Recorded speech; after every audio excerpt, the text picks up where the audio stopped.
छत्रपती शिवरायांचे 12 किल्ले युनेस्कोच्या वारसा यादीत रायगड, राजगड, प्रतापगड, पन्हाळा, शिवनेरी, लोहगड, साल्हेर, सिंधुदुर्गसह विजयदुर्ग, सुवर्णदुर्ग, खांदेरी किल्ल्याला जागतिक यादीत स्थान।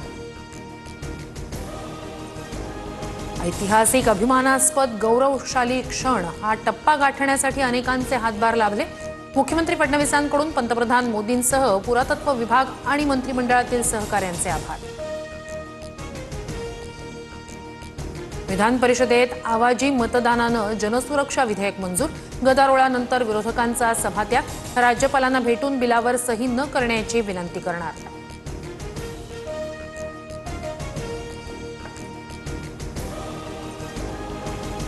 संविधान उलथवण्याचा प्रयत्न करणाऱ्या संघटनांसाठी जनसुरक्षा विधेयक। नक्षलवादी, माओवाद्यांशी संबंधित संघटनांवर कारवाई करता येणार।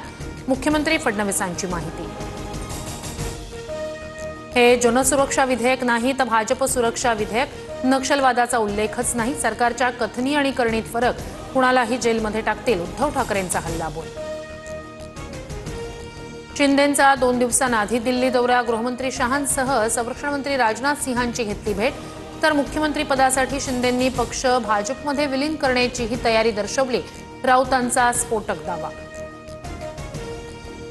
संताजी धनाजी दिसायचे तसे संजय राऊतांना सगळीकडे एकनाथ शिंदे दिसतात। शिंदेंच्या शिवसेनेचं राऊतांना प्रत्युत्तर।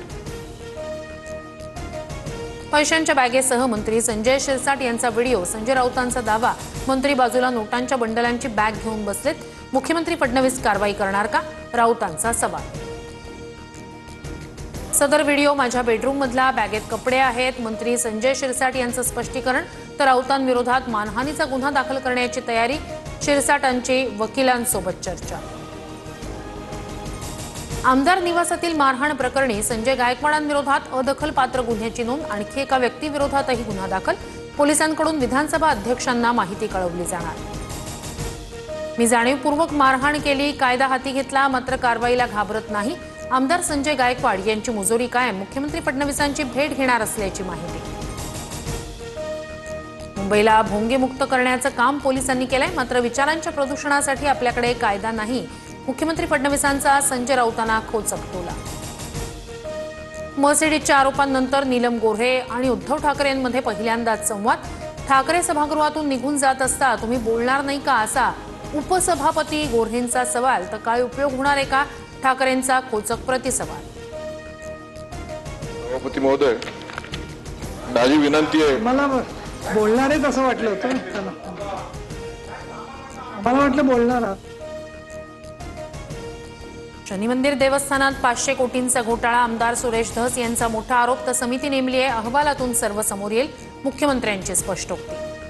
जपानमध्ये तुफान पाऊस। राजधानी टोकियोला पुराचा धोका। पावसामुळे आपत्कालीन स्थिती घोषित। नागरिकांना घराबाहेर न पडण्याच्या सूचना। तर क्युशूमध्ये ज्वालामुखी उद्रेक।